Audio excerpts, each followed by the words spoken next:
연금을 받을 나이가 가까워졌다면 먼저 묻고 싶은 게 있습니다. 내 국민연금이 한 달에 얼마 들어오는지, 그리고 그 금액 때문에 기초연금과 건강보험료가 어떻게 달라지는지 확인하셨습니까? 이 확인을 미루면 돈을 못 받는다는 뜻은 아니지만 받을 시점이 늦어지거나 실제 생활비 계산이 빗나갈 수 있습니다. 특히 국민연금, 기초연금, 건강보험, 피부양자 기준은 따로 움직이는 것처럼 보여도 결국 한 달 생활비 안에서 만납니다. 오늘 끝까지 들으시면 내 연금 수령액을 어디서 확인해야 하는지 정리할 수 있습니다. 신청 전에 어떤 숫자를 봐야 하는지, 그리고 어떤 말에 속지 말아야 하는지도 함께 짚어보겠습니다. 가장 먼저 기억할 문장은 단순합니다.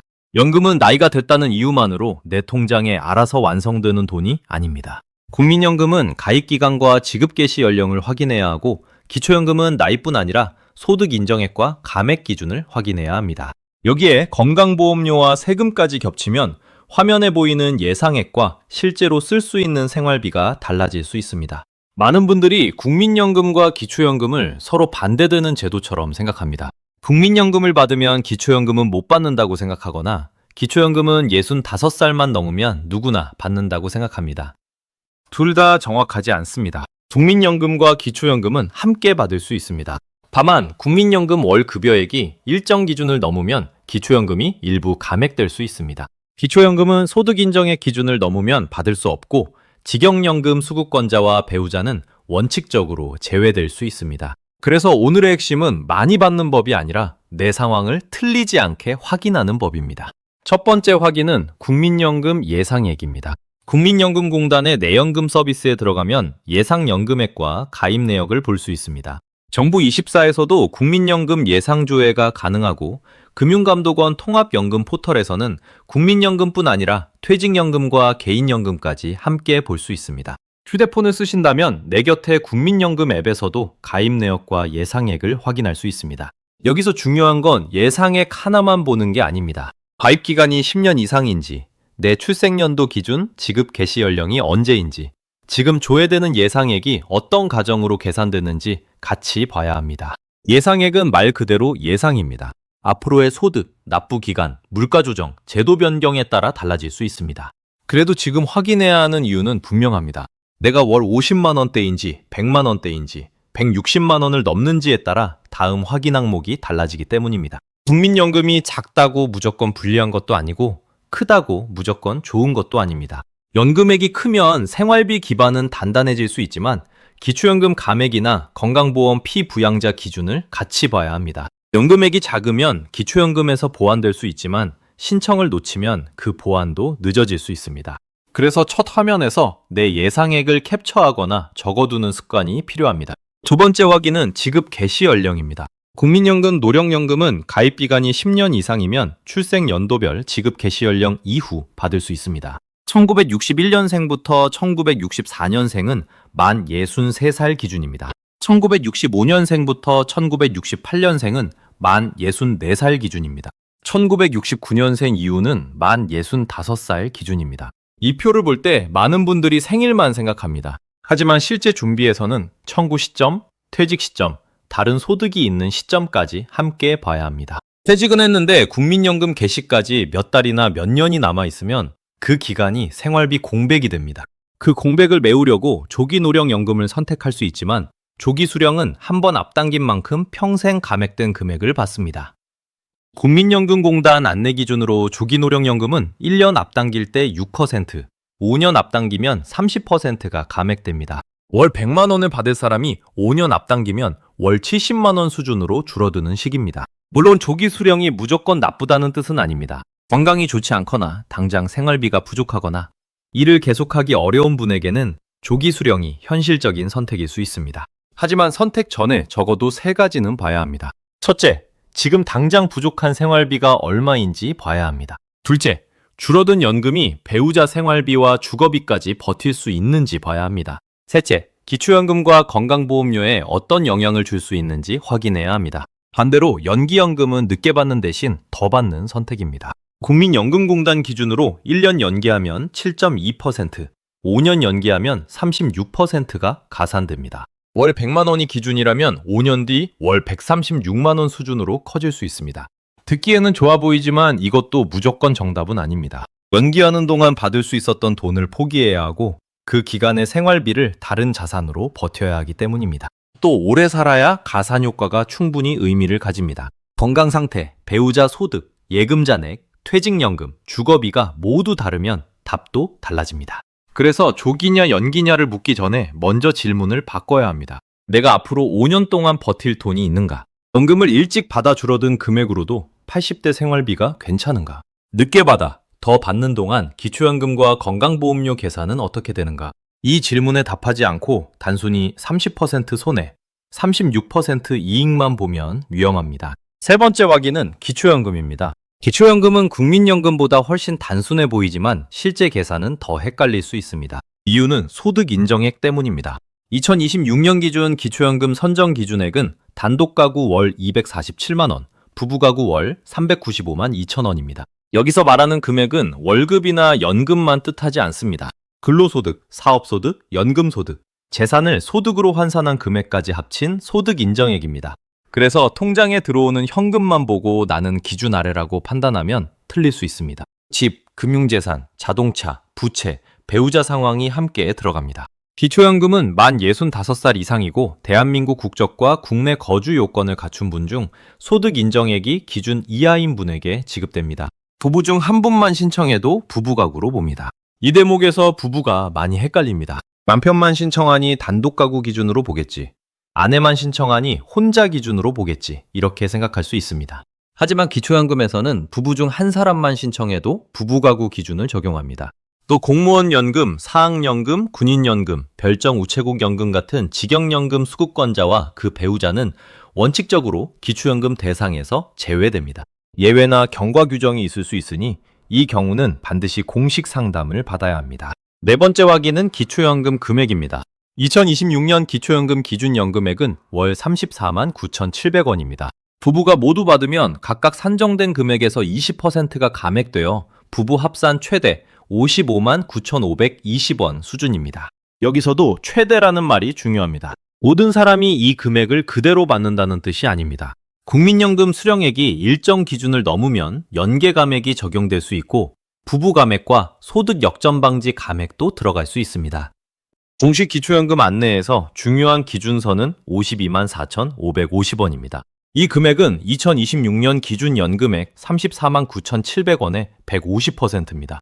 국민연금 월 급여액이 이 기준 이하인 경우에는 원칙적으로 기준연금액 산정 대상에 가까워집니다. 반대로 이 기준을 넘으면 국민연금 급여액과 소득세 분배급여를 고려해 기초연금이 일부 감액될 수 있습니다. 그러나 여기서 절대 하면 안 되는 말이 있습니다. 국민연금이 52만 원을 넘으면 기초연금이 무조건 반으로 깎인다는 말입니다. 그건 너무 거친 표현입니다. 실제 계산은 개인별 국민연금 급여액, A급여액, 부부 여부, 소득 인정액, 소득 역전 방지 감액을 함께 봅니다.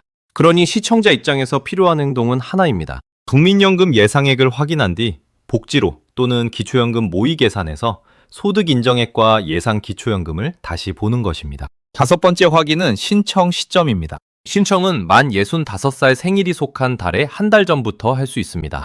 늦게 신청하면 그만큼 지급 시작이 늦어질 수 있습니다. 국민연금도 안내를 받았다고 끝나는 것이 아니라 청구 절차를 확인해야 합니다. 많은 분들이 관공서에서 알아서 해주겠지 하고 기다립니다. 하지만 연금은 내 정보가 맞는지, 계좌가 맞는지, 청구가 됐는지 직접 확인해야 마음이 편합니다. 온라인이 어렵다면 국민연금공단 지사, 행정복지센터, 보건복지상담센터, 국민연금공단 콜센터를 이용하면 됩니다. 거동이 불편한 분은 국민연금공단에 찾아뵙는 서비스도 문의할 수 있습니다. 여기서 자녀가 도와드릴 때도 조심할 점이 있습니다. 부모님 대신 조회만 해드리고 끝내지 말고 신청 가능 월과 필요한 서류, 계좌, 배우자 정보까지 함께 체크해야 합니다. 여섯 번째 확인은 건강보험료입니다. 퇴직 전에는 직장가입자였고 퇴직 뒤에는 자녀 및 피부양자로 들어가면 부담이 없다고 생각하는 분들이 많습니다. 그런데 공적연금 소득이 커지면 피부양자 자격이 흔들릴 수 있습니다. 건강보험 피부양자 기준에서 자주 나오는 숫자는 연간 합산소득 2천만 원입니다. 국민연금을 월 167만 원 정도 받으면 연간으로 2천만 원을 넘는 구간에 가까워집니다. 다만 실제 판정은 단순히 국민연금 하나만 보지 않습니다. 다른 소득, 재산세 과세 표준, 배우자 관계, 세대 구성, 공단 기준이 함께 적용됩니다. 그래서 이 부분은 영상에서 가장 보수적으로 말해야 합니다. 국민연금이 크면 건강보험료가 반드시 폭탄처럼 나온다고 단정하면 안 됩니다. 대신 이렇게 말하는 것이 맞습니다. 국민연금과 다른 소득을 합쳐 피부양자 기준을 넘는지 확인하지 않으면 나중에 지역가입자로 전환되며 보험료 부담이 생길 수 있습니다. 생활비에서 무서운 건 큰 숫자 하나가 아니라 예상하지 못한 고정비입니다. 매달 10만 원 안팎의 새 고정비가 생기면 연금이 오른 느낌보다 생활비가 줄어든 느낌이 더 크게 올 수 있습니다. 그래서 국민연금 예상액을 확인한 날에 건강보험공단 기준도 같이 봐야 합니다. 자녀 건강보험에 피부양자로 올라가 있는 분은 더더욱 그렇습니다. 한 사람의 공적연금이나 소득 때문에 배우자의 자격에도 영향이 갈 수 있다는 점을 확인해야 합니다. 7번째 확인은 세금입니다. 국민연금은 전부 비과세라고 알고 계신 분들이 있습니다. 그렇지 않습니다. 국세청 기준으로 연금 소득 금액은 총 연금액에서 연금 소득 공제를 뺀 구조로 계산합니다. 연금 소득 공제는 한도가 900만 원입니다. 다만 국민연금만 조금 받는 분은 실제 세액이 크지 않거나 없을 수 있습니다. 문제는 바른 소득이 있을 때입니다. 이자, 배당, 임대, 사업, 근로, 기타 소득이 함께 있으면 종합소득 신고와 연결될 수 있습니다.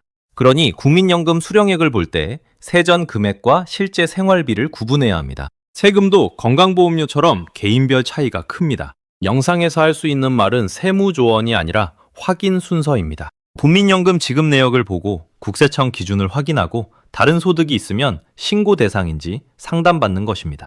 8번째 확인은 일하면서 받는 연금입니다.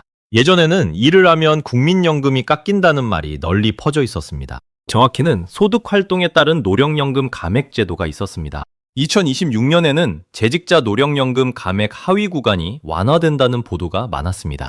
입력자료 기준으로는 월 소득 약 509만 원 미만이면 연금을 전액받을 수 있는 방향이 제시되어 있습니다. 하지만 이 부분은 개인별 적용과 최종 시행 기준을 확인해야 합니다. 일을 하면 무조건 깎인다거나 이제 아무리 벌어도 절대 안 깎인다고 말하면 둘 다 위험합니다. 퇴직 뒤 아르바이트, 자영업, 강사료, 임대소득이 있는 분은 소득 종류와 금액을 나눠봐야 합니다. 연금 수령액만 확인하지 말고 일을 계속할 때 내 연금에 어떤 영향이 있는지 공단에 문의하는 것이 안전합니다. 9번째 확인은 부부의 순서입니다. 부부는 연금을 따로 받지만 생활비는 함께 씁니다. 남편 국민연금, 아내 국민연금, 각자의 기초연금 가능성, 부부간에 건강보험 피부양자 자격이 서로 얽힙니다. 한 사람이 국민연금을 많이 받는다고 집 전체가 무조건 안정되는 것도 아닙니다. 반대로 한 사람이 국민연금이 적다고 반드시 불리한 것도 아닙니다. 부부 합산 생활비에서 주거비, 병원비, 식비, 보험료, 건강보험료를 빼고 실제 남는 돈을 봐야 합니다. 여기서 좋은 방법은 부부 각자 표를 만드는 것입니다. 첫 줄에는 국민연금 예상액을 적습니다. 둘째 줄에는 기초연금 예상액을 적습니다. 셋째 줄에는 건강보험료 변동 가능성을 적습니다. 넷째 줄에는 세금이나 다른 고정비를 적습니다. 마지막 줄에는 실제 생활비로 쓸 수 있는 금액을 적습니다. 이 표를 만들면 감정이 조금 가라앉습니다. 막연히 더 받을 수 있을까? 혹시 깎일까 걱정하는 대신 어디를 확인해야 하는지 보입니다. 10번째 확인은 조회 화면의 숫자를 해석하는 법입니다. 예상 연금액이 보이면 많은 분들이 그 숫자를 확정 월급처럼 받아들입니다. 하지만 국민연금 예상액은 앞으로 계속 납부한다는 가정, 현재 소득이 이어진다는 가정, 물가와 A값이 반영되는 방식에 따라 달라질 수 있습니다. 기초연금 모의 계산도 마찬가지입니다. 내가 넣은 소득과 재산 정보가 틀리면 결과도 달라집니다. 그래서 조회 결과는 판결문이 아니라 점검표로 봐야 합니다. 조회 결과가 기대보다 낮으면 납부기간, 추납 가능성, 이미 계속 가입 가능성, 퇴직연금과 개인연금을 같이 봅니다. 반대로 기대보다 높게 나오면 기초연금 감액, 건강보험료, 세금을 같이 봅니다. 어느 쪽이든 결론은 같습니다. 숫자 하나만 보지 말고 연결된 기준을 같이 봐야 합니다. 11번째 확인은 오해를 걷어내는 일입니다. 첫 번째 오해는 나이 들면 국민연금이 자동으로 나온다는 생각입니다. 안내를 받을 수는 있지만 청구와 계좌 확인은 직접 챙겨야 합니다. 두 번째 오해는 국민연금을 받으면 기초연금은 끝이라는 생각입니다. 둘은 함께 받을 수 있지만 국민연금 월액과 소득 인정액에 따라 감액이 생길 수 있습니다. 세 번째 오해는 65살이면 기초연금을 누구나 받는다는 생각입니다. 기초연금은 나이만 보는 제도가 아니라 소득 인정액과 제외 대상을 함께 봅니다. 네 번째 오해는 연기 수령이 언제나 이득이라는 생각입니다. 연기하면 월액은 커질 수 있지만 그 사이 생활비 공백을 버틸 수 있어야 합니다. 다섯 번째 오해는 조기 수령은 절대 하면 안 된다는 생각입니다. 조기 수령은 평생 감액이 크지만 건강과 현금 흐름이 급한 분에게는 선택지가 될 수 있습니다. 좋은 판단은 정답을 외우는 것이 아니라 내 조건을 숫자로 확인하는 데서 시작합니다. 12번째 확인은 자녀와 함께 볼 때의 순서입니다. 자녀에게 부탁할 때는 그냥 인터넷으로 알아봐 달라고 하지 마십시오. 국민연금 예상액, 기초연금 소득 인정액, 건강보험 피부양자 기준, 세금 가능성, 신청 시점 이렇게 5가지를 같이 봐달라고 말해야 합니다. 자녀도 바쁘기 때문에 질문이 흐리면 검색 결과 몇 개만 보고 끝낼 수 있습니다. 부모님 입장에서는 내 통장에 언제 얼마가 들어오는지가 중요합니다. 그러니 조회 결과를 프린트하거나 캡처해서 날짜와 함께 보관하십시오. 상담을 받을 때도 이 자료가 있으면 대화가 훨씬 빨라집니다. 13번째 확인은 상담을 두려워하지 않는 것입니다. 공식 사이트가 어렵다면 전화와 방문 상담을 이용하면 됩니다. 국민연금은 국민연금공단, 기초연금은 행정복지센터와 복지로, 건강보험은 건강보험공단, 세금은 국세청 기준으로 나눠 물어보면 됩니다. 한 곳에서 모든 답을 확정해 주길 기다리면 시간이 늦어집니다. 제도별 담당 기관이 다르기 때문에 질문도 나눠야 합니다. 국민연금공단에는 내 가입기간과 예상액, 조기와 연기 선택을 묻습니다.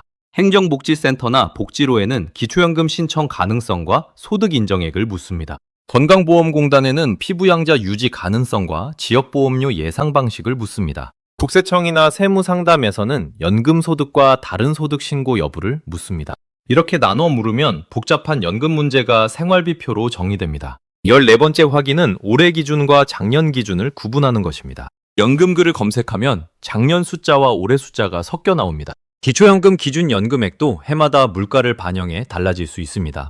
2026년 기준은 월 34만 9,700원입니다. 선정 기준액도 단독 247만 원, 부부 395만 2천 원입니다. 작년에 탈락한 분이 올해도 무조건 탈락이라고 단정할 수 없습니다. 반대로 작년에 받았던 분이 올해도 같은 금액을 받는다고 단정할 수도 없습니다. 소득과 재산이 바뀌고 기준도 바뀌기 때문입니다.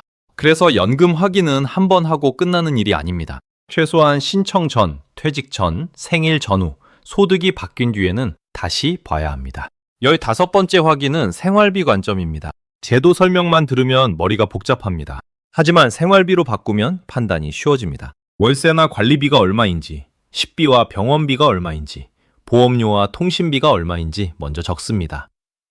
그 다음 국민연금과 기초연금 예상액을 더합니다. 거기서 건강보험료와 세금을 뺍니다. 남는 돈이 한 달 생활비보다 부족하면 조기 수령, 일자리, 지출 조정, 다른 연금 활용을 같이 봐야 합니다. 남는 돈이 충분해 보여도 갑작스러운 병원비와 배우자 생활비를 고려해야 합니다. 연금은 많이 받는 게임이 아니라 오래 버티는 생활비 설계입니다. 16번째 확인은 말의 유혹을 경계하는 것입니다. 무조건 더 받는 법, 절대 손해 안 보는 법, 건보료 안 내는 비밀 같은 문구는 조심해야 합니다. 연금은 개인별 가입기간, 소득, 재산, 배우자, 건강, 세금이 모두 달라서 하나의 정답으로 끝나기 어렵습니다. 특히 세금과 건강보험료는 조언처럼 들릴 수 있는 말을 함부로 따라하면 안 됩니다. 정확한 행동은 공식 조회와 상담입니다. 영상에서 드릴 수 있는 가장 현실적인 조언은 이것입니다. 국민연금 예상액을 먼저 확인하고 그 숫자를 들고 기초연금과 건강보험료 기준을 이어서 확인하십시오. 이 순서만 지켜도 막연한 불안이 줄어듭니다. 17번째 확인은 신청 서류입니다. 기초연금은 신분증, 통장 사본, 소득과 재산 관련 서류, 배우자 관련 동의가 필요할 수 있습니다. 상황에 따라 임대차 계약서나 추가 서류를 요청받을 수 있습니다. 온라인 신청을 하더라도 첨부 서류가 필요할 수 있습니다. 국민연금 청구도 본인 확인과 계좌 확인이 중요합니다. 서류가 빠지면 결정이 늦어질 수 있습니다. 따라서 생일이 다가온 뒤 허둥대지 말고 한 달 전부터 필요한 서류를 확인하는 것이 좋습니다. 18번째 확인은 이미 받고 있는 분에게도 필요합니다. 나는 벌써 국민연금을 받고 있으니 상관없다고 생각할 수 있습니다. 하지만 수령액 인상 내역, 기초연금 감액 여부, 건강보험 자격, 세금 신고 여부는 계속 달라질 수 있습니다. 2026년 국민연금과 기초연금에는 전년도 물가상승률 2.1%가 반영됐습니다. 이미 받고 있는 연금이 오른 이유를 소득 대체율 인상으로 착각하면 안 됩니다. 소득 대체율 변화는 새로 납부하는 기간분과 관련된 부분이 크고 기수령자의 월액 인상 이유는 물가 반영입니다. 작은 차이처럼 보여도 이런 오해가 판단을 흐립니다. 19번째 확인은 가족 간 대화입니다. 연금 이야기는 돈 이야기라서 쉽게 예민해집니다. 부모님은 자녀에게 부담을 주고 싶지 않고 자녀는 부모님이 정확히 얼마 받는지 묻기 어렵습니다. 그래도 건강보험 피부양자나 부양계획은 가족이 함께 알아야 합니다. 대화는 이렇게 시작하면 좋습니다. 내가 얼마를 받는지 자랑하거나 걱정하려는 게 아니라 나중에 너희에게 갑자기 부담이 가지 않게 확인하려고 한다. 이렇게 말하면 돈 이야기가 책임 이야기로 바뀝니다. 20번째 확인은 마지막 행동 순서입니다. 오늘 영상을 듣고 바로 할 일은 많지 않습니다. 첫째, 국민연금공단 내연금에서 예상액과 가입 기간을 확인합니다. 둘째, 출생 연도별 지급 개시 연령과 조기 연기 가능성을 확인합니다. 셋째, 복지로 또는 행정복지센터에서 기초연금 소득 인정액과 신청 가능성을 확인합니다. 넷째, 국민연금 월액이 52만 4,550원을 넘는지 보고 기초연금 감액 가능성을 체크합니다. 다섯째, 공적연금과 다른 소득을 합쳐 건강보험 피부양자 기준에 걸리는지 봅니다. 여섯째, 다른 소득이 있다면 연금소득세와 종합소득신고 가능성을 확인합니다. 이 6단계는 복잡해 보이지만 하루에 한 번씩만 해도 일주일 안에 끝낼 수 있습니다. 여기서부터는 실제로 어떤 분들이 헷갈리는지 생활 장면으로 더 풀어보겠습니다. 63살을 앞둔 분이 퇴직을 먼저 했다고 해보겠습니다. 회사 월급은 끊겼고 국민연금은 아직 시작되지 않았고 예금은 조금 있지만 매달 빠지는 돈은 그대로입니다. 이때 마음이 급해지면 조기노령연금부터 떠올릴 수 있습니다. 그 선택 자체가 잘못은 아닙니다. 다만 조기 수령으로 줄어든 금액이 배우자와 함께 쓰는 장기 생활비를 버틸 수 있는지 확인하지 않으면 나중에 후회가 커질 수 있습니다. 반대로 예금이 충분하고 건강도 괜찮은 분은 연기연금을 생각할 수 있습니다. 이 경우에도 단순히 더 받는다는 말만 보고 결정하면 안 됩니다. 연기하는 몇 년 동안 의료비가 늘거나 배우자의 소득이 끊기거나 주거비가 바뀌면 계산이 달라집니다. 그래서 조기와 연기는 감정으로 고르는 선택이 아니라 현금 흐름으로 따지는 선택입니다. 종이에 3줄만 적어도 판단이 쉬워집니다. 지금부터 정규 수령 나이까지 필요한 돈, 조기 수령 뒤 매달 줄어드는 돈, 연기 기간 동안 써야 할 다른 자산입니다. 이 3줄이 비어 있으면 아직 결정할 때가 아닙니다. 상담을 받아야 할 때도 이 3줄을 들고 가면 질문이 훨씬 정확해집니다. 공단 직원에게 그냥 조기 수령이 좋습니까? 라고 묻는 것보다 제 생활비 공백이 이 정도인데 어떤 점을 봐야 합니까? 라고 묻는 편이 낫습니다. 질문이 구체적이면 답도 구체적으로 돌아옵니다. 또 다른 사례를 보겠습니다.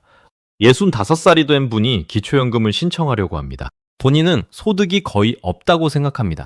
하지만 배우자가 국민연금을 받고 있고 집 한 채가 있고 예금도 일부 있습니다. 이 경우 본인 통장에 들어오는 돈만 보면 기준 아래처럼 느껴질 수 있습니다. 기초연금은 그런 방식으로 보지 않습니다. 부부가구인지 재산을 소득으로 환산하면 얼마인지, 금융재산이 어떻게 잡히는지 함께 봅니다. 그래서 기초연금에서 가장 위험한 말은 나는 소득이 없으니 당연히 받는다는 말입니다. 더 정확한 말은 내 소득 인정액이 선정 기준액 아래인지 확인해야 한다는 말입니다. 소득 인정액은 이름부터 어렵습니다. 하지만 뜻은 생활비 판단에서 중요합니다. 정부가 보는 나의 월 소득 능력을 소득과 재산을 합쳐 계산한 값이라고 이해하면 됩니다. 내가 실제로 매달 쓰는 돈과 정부가 계산하는 소득 인정액은 다를 수 있습니다. 이 차이를 모르면 신청 결과를 받아보고 당황하게 됩니다. 특히 집은 있지만 현금이 부족한 분들이 이 지점에서 많이 답답해합니다. 나는 통장에 돈이 없는데 왜 기준을 넘는다고 하느냐고 느낄 수 있습니다. 그 답답함은 충분히 이해할 수 있지만 제도는 재산의 소득 환산을 함께 봅니다. 그래서 신청 전 모의 계산을 해보고 애매하면 행정복지센터에서 상담을 받아야 합니다. 모의 계산 결과가 가능으로 나와도 최종 결정은 조사를 거쳐 달라질 수 있습니다. 모의 계산 결과가 어렵게 나와도 입력값이 틀렸다면 실제 판단은 다를 수 있습니다. 그러니 모의 계산은 희망이나 포기가 아니라 준비 자료로 봐야 합니다.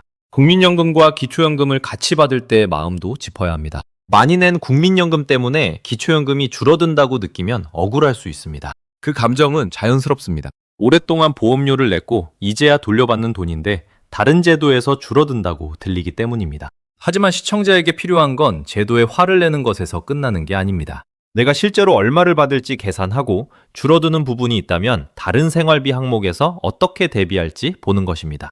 연계 감액은 단순한 벌금이 아닙니다. 기초연금 제도 안에서 국민연금 급여액과 소득 재분배 급여를 고려해 산정하는 구조입니다. 그래도 생활자 입장에서는 결과가 중요합니다. 내 통장에 얼마가 들어오는지가 중요합니다. 따라서 국민연금 예상액을 확인한 뒤에는 기초연금 공식 산정 기준을 반드시 이어서 봐야 합니다. 52만 4,550원이라는 기준선은 기억하기 어렵습니다. 그럴 때는 이렇게 외우면 됩니다. 기초연금 최대액의 1배 반을 넘는 국민연금을 받으면 감액 검토 구간에 들어갈 수 있다. 정확한 금액은 해마다 바뀔 수 있으니 그의 기준연금액을 다시 확인한다. 이 정도로 이해하고 실제 금액은 공식 사이트에서 확인하는 것이 안전합니다. 건강보험료 문제도 생활 장면으로 보면 더 분명합니다. 퇴직 뒤 자녀의 직장건강보험 피부양자로 올라간 분은 매달 보험료를 따로 내지 않아도 됩니다. 그 상태에서는 건강보험료가 생활비 계산에서 사라진 것처럼 느껴집니다. 그런데 국민연금과 다른 소득이 일정 기준을 넘으면 지역가입자로 바뀔 수 있습니다. 그 순간 사라졌던 고정비가 다시 생깁니다. 이 변화가 무서운 이유는 금액 자체보다 예고 없이 느껴지기 때문입니다. 연금이 조금 올랐다고 좋아했는데 건강보험료가 새로 생기면 체감 생활비는 오히려 줄 수 있습니다. 그렇다고 국민연금을 적게 받아야 좋다는 뜻은 아닙니다. 국민연금은 평생 생활비의 중요한 기둥입니다. 다만 기둥이 커질수록 주변 기준도 함께 확인해야 한다는 뜻입니다. 건강보험료는 특히 부부와 자녀가 같이 얽힙니다. 부모님 한 분의 공적연금이 기준을 넘으면 배우자 자격에도 영향이 생길 수 있다는 보도가 있었습니다. 개별 판단은 공단이 하지만 가족이 미리 모르고 있으면 갈등이 생기기 쉽습니다. 자녀는 왜 갑자기 보험료가 나오느냐고 묻고 부모님은 내가 뭘 잘못했느냐고 느낄 수 있습니다. 이런 일을 피하려면 국민연금 예상액을 확인할 때 건강보험 피부양자 기준도 가족과 함께 확인해야 합니다. 여기서 숫자를 너무 단순하게 말하는 것도 조심해야 합니다. 월 167만 원이라는 표현은 이해를 돕는 기준선일 뿐입니다. 실제 판정에는 바른 소득과 재산이 들어갑니다. 따라서 영상에서는 이 숫자를 경고등으로만 써야 합니다. 경고등이 켜졌다고 차가 고장났다는 뜻은 아니지만 점검은 해야 한다는 뜻입니다. 연금소득세도 비슷합니다. 세금이 나오느냐 안 나오느냐보다 먼저 확인할 것은 과세 대상인지, 다른 소득과 합산되는지입니다. 국민연금만 조금 받는 분은 실제 부담이 크지 않을 수 있습니다. 하지만 임대소득, 이자소득, 사업소득이 함께 있으면 이야기가 달라집니다. 은퇴 뒤 작은 가게를 하거나 원룸 월세가 있거나 예금 이자가 늘어난 분은 연금과 따로 보지 말아야 합니다. 세금은 늦게 알수록 기분이 나쁩니다. 반대로 미리 알면 생활비표에 넣을 수 있습니다. 연금소득공제라는 말도 어렵지만 핵심은 총 연금액에서 일정 금액을 공제한 뒤 세금을 계산한다는 구조입니다. 국세청 자료를 확인하면 연금소득금의 계산 방식을 볼 수 있습니다. 세무 판단은 전문가에게 맡기더라도 내가 질문할 내용을 알고 가는 것과 모르고 가는 것은 다릅니다. 내 국민연금 지급 내역, 다른 소득 종류, 배우자 소득 여부를 정리해가면 상담 시간이 줄어듭니다. 여기까지 들으면 너무 복잡해서 그냥 안 보고 싶다는 마음이 들 수 있습니다. 그럴수록 확인 순서를 작게 쪼개야 합니다. 하루에 하나씩만 보면 됩니다. 첫날에는 국민연금 예상액만 봅니다. 둘째 날에는 가입기간과 지급 개시 연령만 봅니다. 셋째 날에는 기초연금 선정 기준액과 내 소득 인정액을 봅니다. 넷째 날에는 국민연금 월액이 기초연금 감액 기준과 어떻게 만나는지 봅니다. 다섯째 날에는 건강보험 피부양자 기준을 봅니다. 여섯째 날에는 세금과 다른 소득을 봅니다. 마지막 날에는 부부 합산 생활비표를 만듭니다. 이렇게 나누면 복잡한 제도가 일주일짜리 확인표가 됩니다. 확인표를 만들 때는 금액 옆에 날짜를 꼭 적으십시오. 연금 기준은 매년 바뀔 수 있고 내 소득과 재산도 바뀔 수 있습니다. 오늘 맞는 숫자가 내년에도 그대로 맞는다는 보장은 없습니다. 그래서 날짜 없는 캡처는 나중에 혼란을 부릅니다. 조회 화면을 저장할 때는 2026년 몇 월 며칠 기준이라고 적어두는 것이 좋습니다. 부부가 함께 볼 때는 서로의 금액을 숨기지 않는 것이 중요합니다. 물론 본 이야기는 민감합니다. 하지만 한 사람의 연금 선택이 다른 사람의 생활비에 영향을 줍니다. 남편이 조기 수령을 선택하면 부부의 장기 현금 흐름이 달라집니다. 아내가 기초연금 대상인지 아닌지에 따라 한 달 식비 여유가 달라질 수 있습니다. 배우자 중 한 명의 건강보험 자격 변화가 다른 한 명에게도 영향을 줄 수 있습니다. 이런 문제는 혼자 결정하면 나중에 서운함이 생깁니다. 연금 이야기는 감정 싸움이 아니라 생존 계획입니다. 서로를 설득하려고 하지 말고 같은 표를 보면서 이야기해야 합니다. 표 위에 숫자가 있으면 목소리가 조금 낮아집니다. 내가 맞다, 네가 틀렸다가 아니라 이 기준을 다시 확인해보자로 대화가 바뀝니다. 시니어에게 가장 필요한 것은 거창한 재테크가 아닐 수 있습니다. 이미 받을 수 있는 공적연금을 제때 신청하고 줄어들 수 있는 기준을 알고 새로 생길 고정비를 대비하는 일입니다. 이 세 가지가 되어 있으면 마음이 훨씬 안정됩니다. 물론 이 영상 하나로 모든 개인별 답을 줄 수는 없습니다. 집값, 예금, 부채, 배우자, 건강, 일자리, 자녀 건강보험, 관계가 모두 다릅니다. 그러나 누구에게나 통하는 순서는 있습니다. 예상액 확인, 신청 가능 시점 확인, 감액 기준 확인, 건강보험 확인, 세금 확인입니다. 순서가 있으면 불안은 작아집니다. 정보가 많아서 불안한 게 아니라 무엇부터 봐야 할지 몰라서 불안한 경우가 많습니다.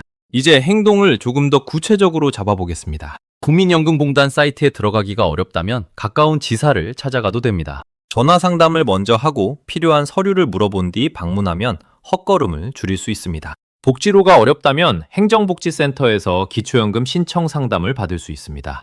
건강보험료는 건강보험공단에서 피부양자 자격과 지역보험료 예상 방식을 물어보면 됩니다. 세금은 홈택스 안내나 국세청 상담, 세무 상담을 활용할 수 있습니다. 기관이 나뉘어 있어서 귀찮지만 그만큼 질문을 나누면 됩니다. 한 번에 모든 답을 얻으려 하지 마십시오. 국민연금공단에서 기초연금 최종 결정액을 확정받으려 하거나 행정복지센터에서 건강보험료를 확정받으려 하면 답이 애매해질 수 있습니다. 담당 제도에 맞게 질문해야 합니다. 국민연금 질문은 가입기간, 예상액, 조기와 연기입니다. 기초연금 질문은 소득 인정액, 신청월, 부부감액, 연계감액입니다. 건강보험 질문은 피부양자 자격, 지역가입자 전환, 보험료 산정입니다. 세금 질문은 연금소득, 다른 소득, 신고 여부입니다. 이렇게 나눠 적어가면 상담받는 사람이 훨씬 덜 흔들립니다. 마지막에 남는 문제는 마음입니다. 연금 확인을 하다 보면 내가 생각한 것보다 적어서 속상할 수 있습니다. 기초연금이 감액될 수 있다는 말에 억울할 수 있습니다. 건강보험료가 생길 수 있다는 말에 화가 날 수도 있습니다. 그 감정은 이상한 게 아닙니다. 평생 일하고 납부한 뒤 받는 돈이니 당연히 민감합니다. 하지만 감정이 크다고 확인을 미루면 손실 가능성은 더 커집니다. 확인한다고 모든 문제가 해결되지는 않지만 확인하지 않으면 선택지가 줄어듭니다.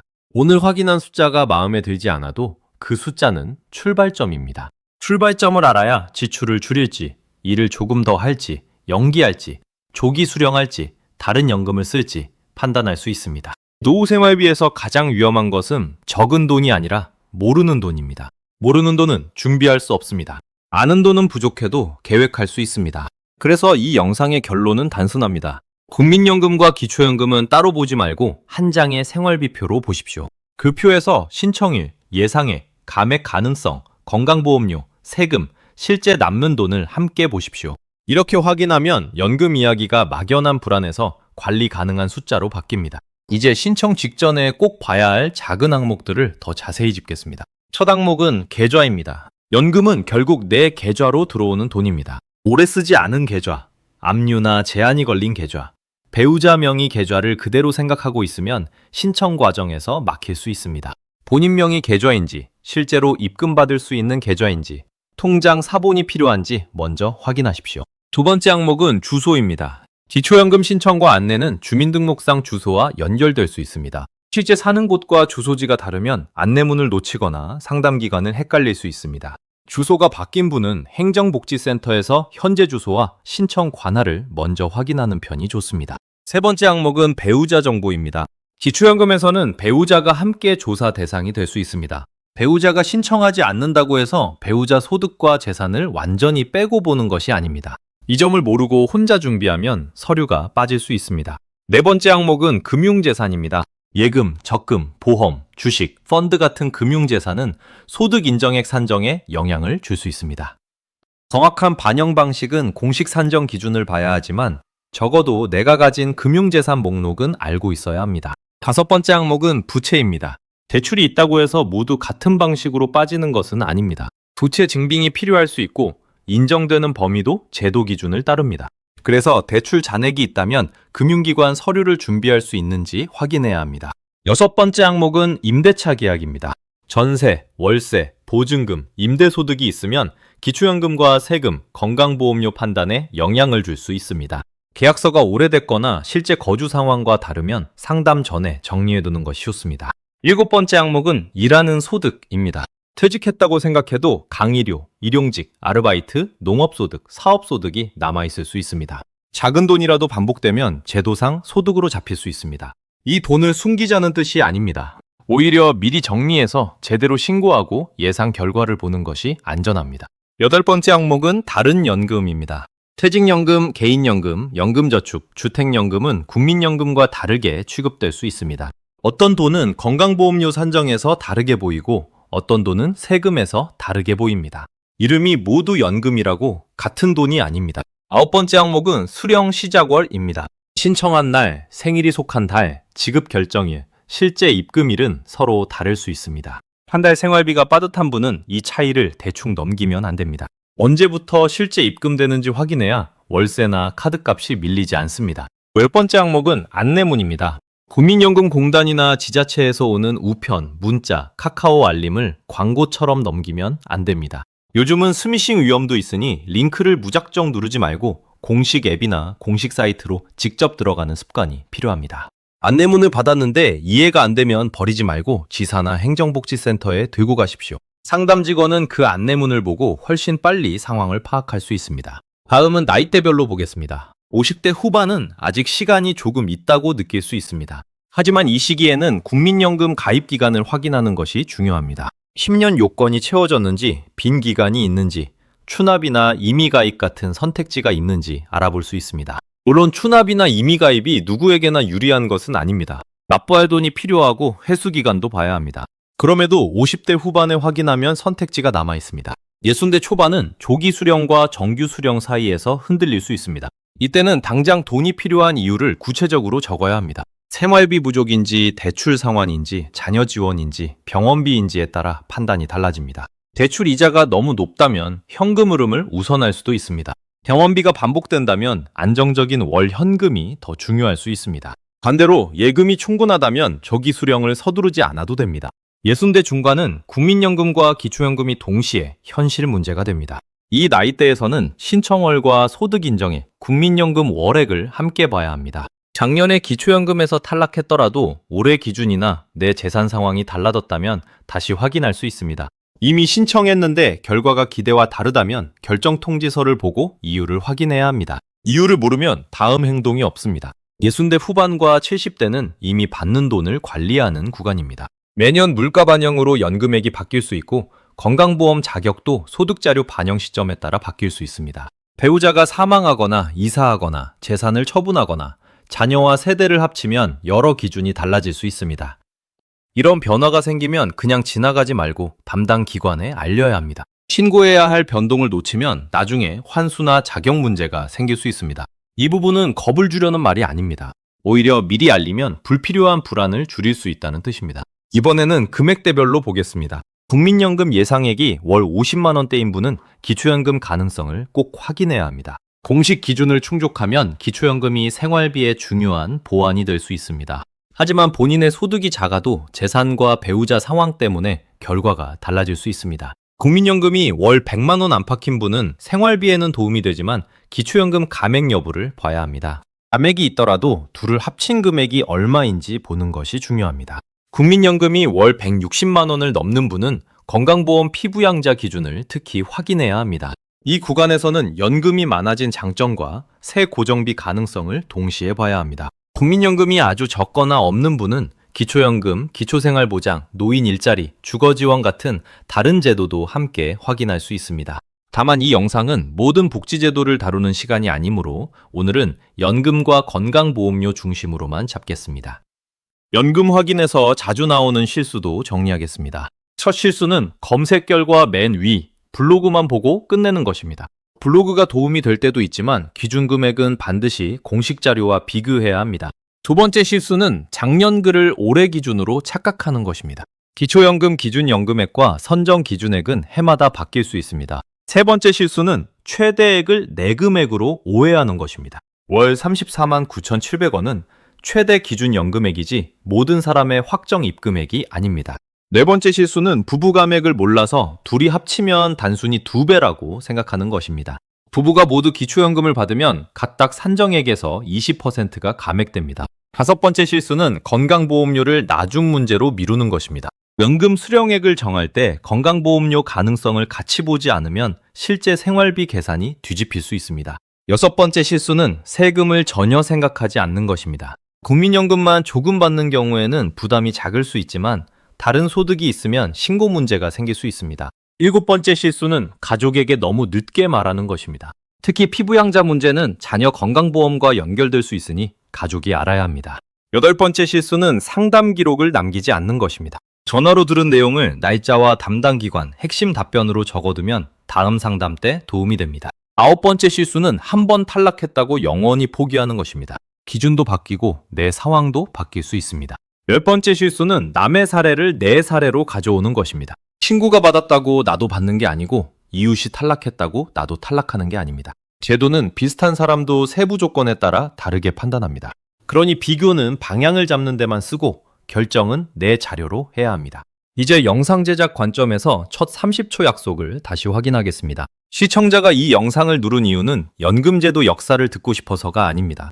내가 받을 돈이 줄어드는지, 신청을 놓치면 손해인지, 건강보험료가 생기는지 알고 싶어서입니다. 그래서 초반에는 바로 생활비 손실을 말해야 합니다.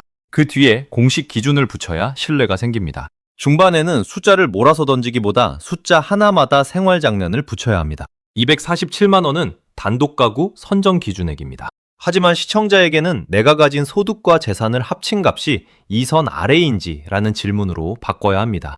52만 4,550원은 연계 감액 기준선입니다. 시청자에게는 내 국민연금 월액이 기초연금 감액 검토 구간에 들어가는지 라는 질문입니다.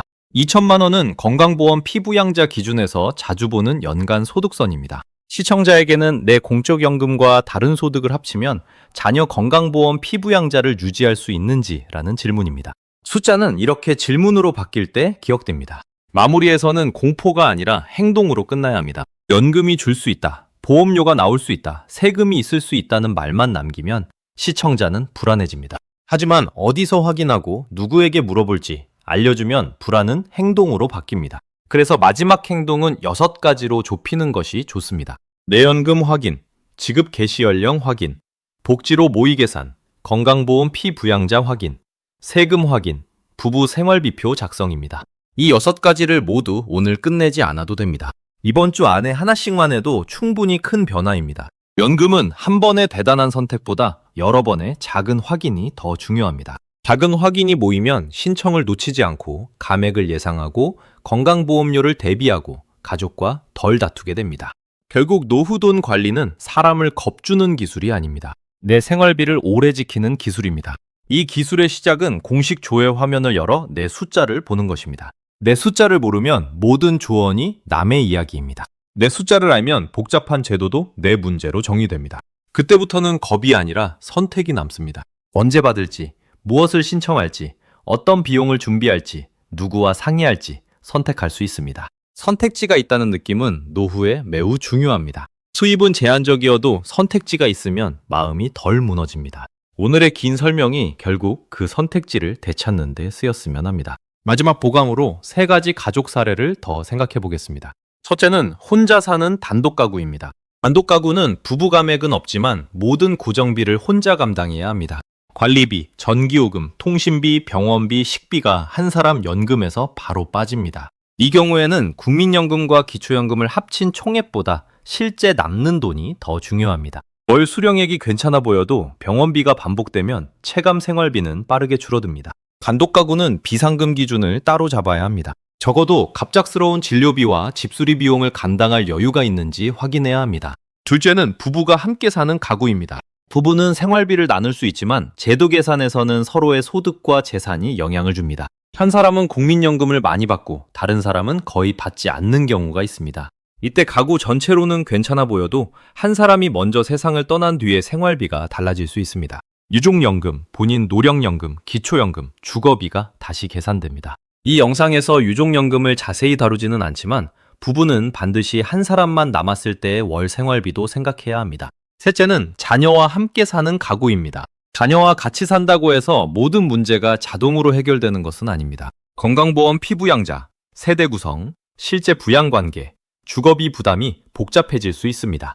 자녀가 도와준다고 해도 부모님 본인의 연금 수령액과 신청 가능성은 따로 확인해야 합니다. 자녀에게 기대는 것이 부끄러운 일이 아니라 정보를 공유하지 않아 갑자기 부담을 만드는 것이 더 어려운 일입니다. 가족이 함께 사는 경우에는 한 달에 한 번 돈 이야기를 짧게라도 하는 것이 좋습니다.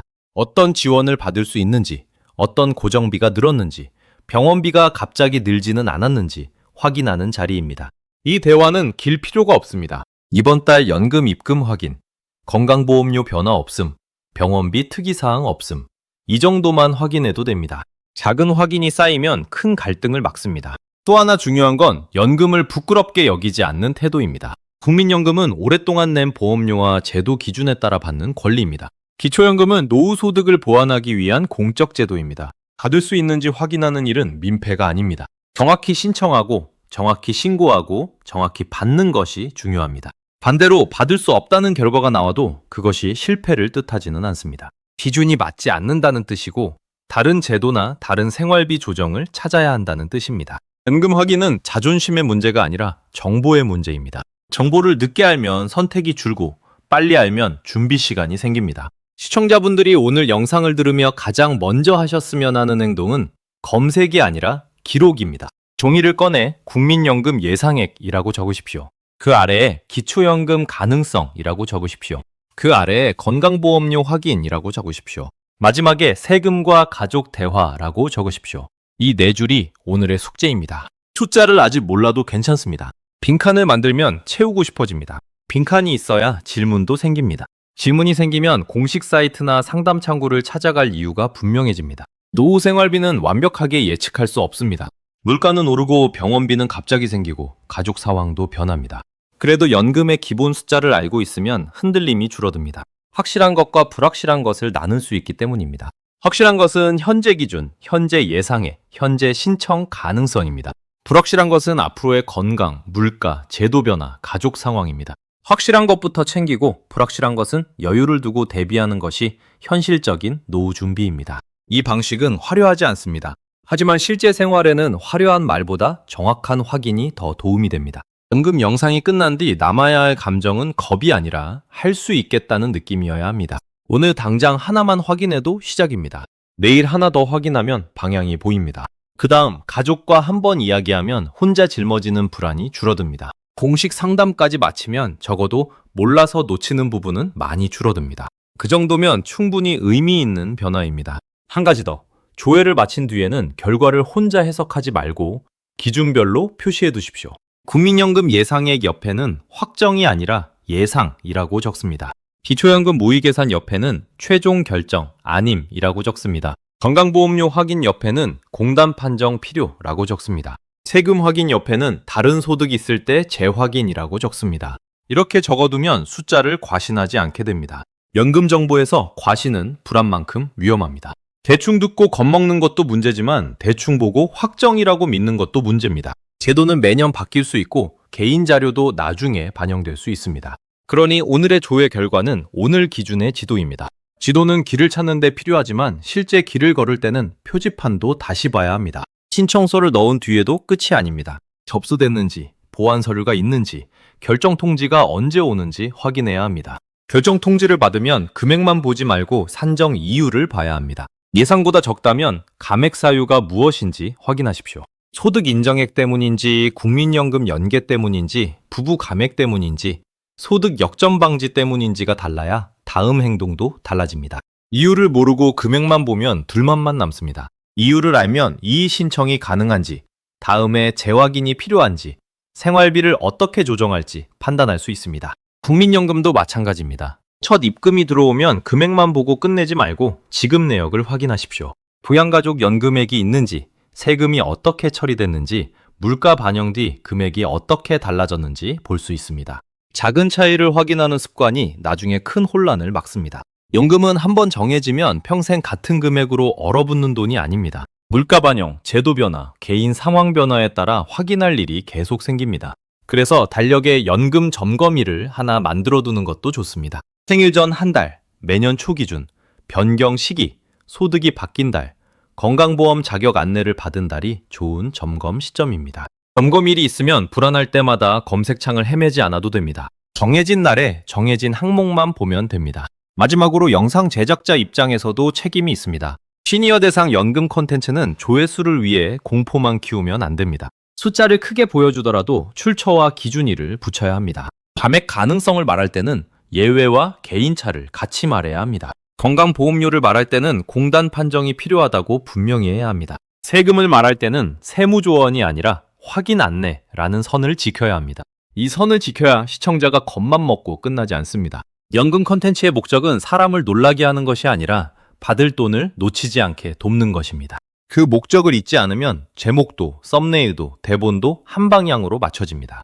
국민연금과 기초연금 확인법이라는 주제는 결국 존엄한 노후 생활비 이야기입니다. 돈이 부족할 수 있다는 말보다 중요한 것은 확인하면 줄일 수 있는 손실이 있다는 말입니다. 신청 전 확인, 수령 전 확인, 변동 후 확인, 이 세 번의 확인만 지켜도 많은 실수를 피할 수 있습니다. 오늘 영상은 그 세 번의 확인을 위한 안내서로 보면 됩니다. 혹시 지금 바로 무엇부터 눌러야 할지 막막하다면 순서를 더 작게 줄이십시오. 첫 화면은 국민연금공단 내연금입니다. 거기서 예상액과 가입 기간을 봅니다. 그 다음 복지로 또는 행정복지센터에서 기초연금 가능성을 봅니다. 그 다음 건강보험공단에서 피부양자 기준을 봅니다. 마지막으로 다른 소득이 있는 분만 세금 문제를 확인합니다. 모든 걸 한 번에 이해하려 하지 않아도 됩니다. 중요한 건 시작 순서입니다. 순서가 잡히면 검색 결과가 많아도 덜 흔들립니다. 그리고 상담을 받을 때는 이 문장을 그대로 말하면 됩니다. 국민연금 예상액을 확인했는데 이 금액이 기초연금과 건강보험료에 어떤 영향을 주는지 알고 싶습니다. 이 질문 하나가 오늘 영상의 핵심입니다. 이 질문을 할 수 있으면 이미 절반은 확인한 것입니다. 답을 들은 뒤에는 가족에게도 같은 문장으로 설명하십시오. 내가 얼마를 더 받는지가 아니라 우리 집 생활비에서 어떤 기준을 확인해야 하는지 알아봤다고 말하면 됩니다. 그렇게 말하면 가족도 부담보다 준비로 받아들이기 쉽습니다. 연금 확인은 혼자 견디는 걱정이 아니라 함께 정리할 수 있는 생활 정보입니다. 오늘 만든 숫자와 질문을 다음 달에도 다시 볼 수 있게 남겨두십시오. 기록이 남아있으면 노후돈 이야기는 훨씬 차분해집니다. 불안은 사라지지 않아도 관리할 수 있습니다. 관리의 시작은 내 연금액, 내 신청 월, 내 건강보험 기준을 직접 확인하는 일입니다. 그 확인을 오늘 미루지 않는 것이 가장 현실적인 노후 생활비 방어입니다. 작은 확인 하나가 이번 달을 바꾸지 못해도 앞으로의 몇 년을 덜 흔들리게 만들 수 있습니다. 그게 오늘 이 긴 이야기를 끝까지 붙잡은 이유입니다. 지금 확인하면 늦지 않습니다. 마지막으로 꼭 기억하셨으면 합니다. 연금은 남보다 많이 받는 것이 목표가 아닙니다. 내가 받을 돈을 제때 받고 줄어들 수 있는 부분을 미리 알고 가족에게 갑작스러운 부담을 만들지 않는 것이 목표입니다. 부연금은 노후 생활비를 받쳐주는 기둥입니다. 기둥이 튼튼하려면 숫자를 확인해야 합니다. 불안할수록 자극적인 말보다 공식 조회 화면을 보십시오. 헷갈릴수록 주변 말보다 공단과 행정복지센터에 물어보십시오. 오늘 확인한 예상액 하나가 다음 달 생활비를 바꾸지는 않을 수 있습니다. 하지만 그 확인이 신청 지연을 막고 감액 오해를 줄이고 건강보험료 준비를 앞당길 수 있습니다. 노후돈 관리는 큰 결심보다 작은 확인에서 시작됩니다. 지금 할 수 있는 가장 안전한 선택은 내 연금액을 확인하고 그 숫자가 기초연금과 건강보험료에 어떤 의미인지 차분히 이어보는 것입니다. 그 순서만 지켜도 적어도 모르고 놓치는 돈은 줄일 수 있습니다. 그리고 노후 생활비를 두려움이 아니라 확인 가능한 숫자로 다룰 수 있습니다.